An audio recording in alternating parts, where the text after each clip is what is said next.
What is up, everybody? We're back here at King Film Sports for the NFL Week 15 playoff picture breakdown and analysis, going over all of the changes that were made from this past week's action, as well as the possible ramifications, what can happen over the next 4 weeks, how all the teams can move and improve their positioning here. So we started out in the NFC, where we obviously had a big change up top. The Bears, who entered the day at 9-3 off a big winning streak, dropped the game to the Packers by 7 in Lambeau Field and dropped to the number 7 seed. That is how crazy this NFC playoff picture is at the moment here. So the Rams, with the big win, bounce back in Arizona, get to 10-3, and now they are the number 1 seed here.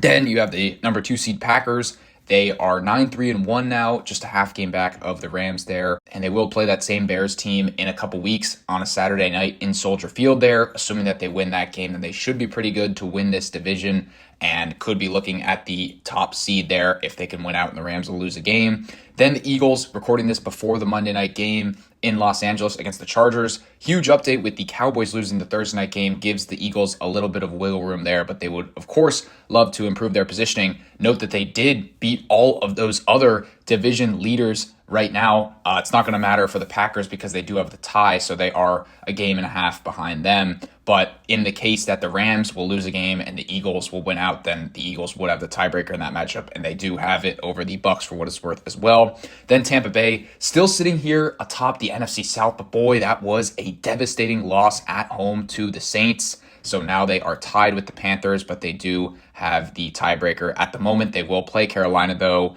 2 of the final 3 weeks of the season, so that should be pretty entertaining there. Then the Seahawks get a big win in Atlanta, improved to 10-3 here, tied with the Rams. Obviously, they lost a couple weeks ago in Los Angeles, but they will have a chance to get their revenge on the Rams. Not this Thursday night, but the Thursday after that, week 16. That will be a huge game, Thursday Night Football, between the Rams and the Seahawks there. The Niners were on a bye. They are 9-4, now go up to the number 6 spot via the Bears loss. They actually could end up winning this division and the number 1 seed. They're going to need some help, like the Rams losing to Seattle and then the Niners winning out themselves here. Not the easiest schedule, but we will see.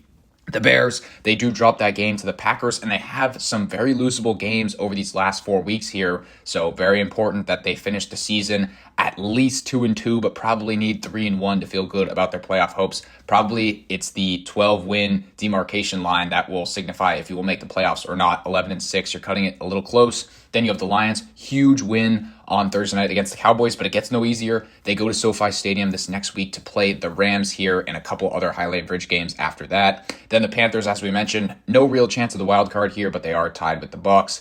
And then the Cowboys on life support at 6-1. They will definitely need to win out and get some help here. Probably their best odds are for the division.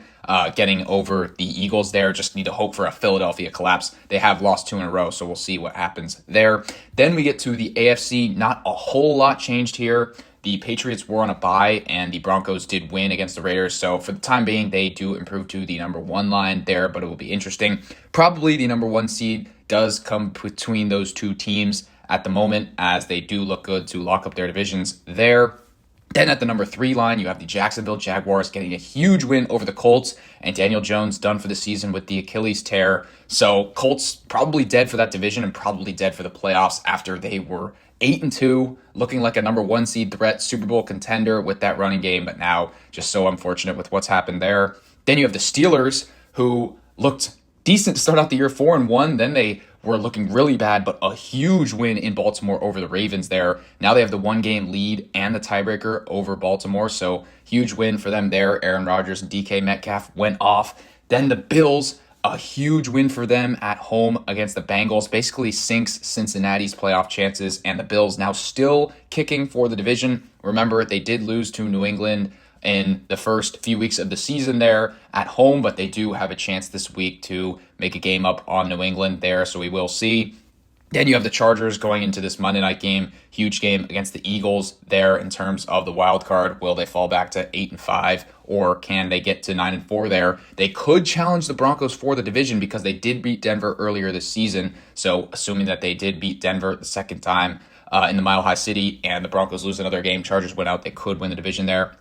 Then the Texans, 8-5 here, and that defense, the best unit in the league, in my opinion, just absolutely stifled the Chiefs there. So I definitely think they could win this division over the Jags, and no one will want to play them in the playoffs. Colts, as I mentioned, 8-5 here, just very unfortunate with what's happened to their season at this point, and they do have a very tough schedule over the last month. And then the Ravens, basically no shot for the wild card here. They're just going to have to win the division. They do get to play the Steelers in Week 18 to try and exact some revenge in Pittsburgh, so we'll see if they can. Chiefs and the Dolphins here will probably have to win out, go 10-7, and maybe that will do it, but probably not. I think that in the AFC, you probably need to get to 11 wins. And also worth noting, the Chiefs team, along with being just a very bad and mediocre team at this point, they don't have any of these tiebreakers. Yes, they do have it over the Ravens, but these other teams like the Texans, the Chargers, and the Bills, the Jags, the Broncos, they lost to all of those teams, so they are going to have to win out and get a ton of help. But for all intents and purposes, this team is done. So with that, let's get into my predictions of how I think things will change over the last 4 weeks of the season. So in the AFC in Week 15, I've got things staying pretty similar here. Broncos stay at the number 1 line. The Patriots, I do have them losing at home to the Bills. Think it'll be a very high-scoring affair there. Just think that Josh Allen's a better player. Then at the 3 line, I have the Jags beating the Jets at home, so they retain their spot. I do have the Steelers winning as well against the Dolphins, so they stay atop the AFC North at 8-6. Buffalo stays at 10-4, but makes up the game on New England at the 5 seed. Texans do get the win against the Cardinals there at the 6 line, and the Colts lose to the Seahawks, but do retain their position because the Chargers, I have them losing against the Eagles in the Monday night game and then losing in Kansas City next week. In terms of the NFC, maybe a bit controversial, but I do have the Rams losing in a high-scoring, thrilling shootout to this Lions team. There should be a great game. So that moves the Seahawks to 11-3 with their win over the Colts. Then the Bears, I have them going back to the number 2 spot with Green Bay's loss to the Broncos. That should be a great game, and I do have the Bears winning themselves against the Browns. Then the Eagles, I do have them winning these next 2 games as well, going to 10-4, and the Bucks, I have them winning as well at the 4 seed. Niners, I have them winning, going to the 5, and the Rams fall down to the 6, and then the Packers fall down to the 7 there. So then in Week 16, I have the Patriots losing once again on the road to Baltimore, so that probably sinks their AFC number 1 seed chances. I do have the Broncos winning in a pretty high-stakes game against Jacksonville, so that moves them to 13-2 there. Then with that Jags loss and the Houston win over the Raiders, the Texans get the number 3 seed. Steelers, I do have them losing to the Lions, but they stay atop the AFC North for the time being. Buffalo, I do have them winning, so they are now tied with the Patriots, but they have a worse divisional record, and they split the head-to-head against the Patriots, so they're going to need another Patriots loss in the division there to win it. Then the Jags fall to 10-5. They lose out on the tiebreaker against Houston, and then the Chargers, I have them winning this week against Dallas, so they go to 9-6, get the 7 seed. Then in the NFC, the Eagles now at the number 1 line, as I do have them winning in Washington. The Rams go back on top of the NFC West, so they get the number 2 seed. I have them winning that Thursday night game in Seattle. Then the Packers jump up to the NFC North lead with another win, completing the season sweep over the Bears in Chicago. That one should be an entertaining game. And then the Panthers, I have them winning these first of 2 games against the Bucks there at home, going to 9-6. So now they are in the number 4 spot. The Niners, I have them winning over the Colts in Indianapolis. The Seahawks lose, so now they're pushed down to the 6th seed. And the Lions actually get that win over the Steelers, and the Bears are pushed out of the playoffs entirely with that loss there. Then we get to the Week 17 update. Finally, I do have the Broncos losing. I think at this point their win streak would have been somewhere around 10 games, but I have them losing that Christmas Day matchup in Kansas City.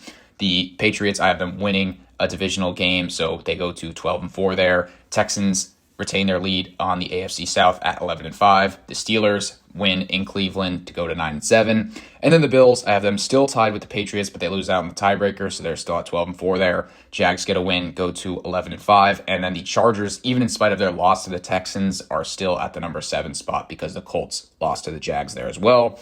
Then things stay pretty similar in the NFC. Rams still atop the conference at 12-4. The Packers move up to the number 2 seed with a big win over Baltimore at home, and the Eagles lose to Buffalo, so they actually go down to the 3. The Panthers, I have them losing this game to the Seahawks at home, going to 9-7, but still atop the division. And then the 5, 6, and 7 seeds stay the same. We've got the Niners, Seahawks, and Detroit Lions all winning their to stay in their respective positions. And then we get to the final week. For now, I have the Broncos beating the Chargers in the Mile High City. That actually bumps the Chargers out of the playoffs entirely. And then you have the Patriots going to 13-4. I have them winning that division here, so that's good enough for the number 2 spot. Then the Texans, I have them winning the division, winning out here, going 12-5. So that knocks the Jags down to the 6th spot. And then how about the Ravens? In spite of everything that happened, they beat Pittsburgh in this final week here and actually claimed the division title, knocking the Steelers out. The Bills are at 13-4 at the 5 seed. The Jags are at 12-5 at the 6 seed. And then look at that. I said that it was looking very bleak for this Chiefs team, but I actually have them winning out here and making the playoffs. I wasn't very kind to the Chargers over these next 4 games. I believe that I had them going 1-3. So that's probably not the most realistic scenario. Probably going to be very difficult for this Chiefs team to make the playoffs. But for what it's worth, I actually do have them making the dance here at the number 7 spot. But we will see they have to play a lot better over these next 4 games. And then the NFC, the chalk basically holds here for a lot of it. The Rams go to 13-4 with a win over Arizona. The Packers win in Minnesota to go to 12-4-1. Then I have the Eagles winning as well against Washington. The big shakeup, though, is in Tampa Bay, where the Bucks beat the Panthers. They go to 10-7, and now they win the division in the NFC South there. Then I have the Seattle Seahawks beating the Niners in Santa Clara there. So the Seahawks go to 13-4. The Niners fall down to 12-5 at the 6th spot. And then this was a weird quirk. I had the Bears actually winning at home against the Lions, and then they would both finish at 11-6, but the tiebreakers do favor the Lions there due to the better divisional record, so the Lions would actually get the nod there in spite of losing that last game to the Bears, so they would get the final playoff spot.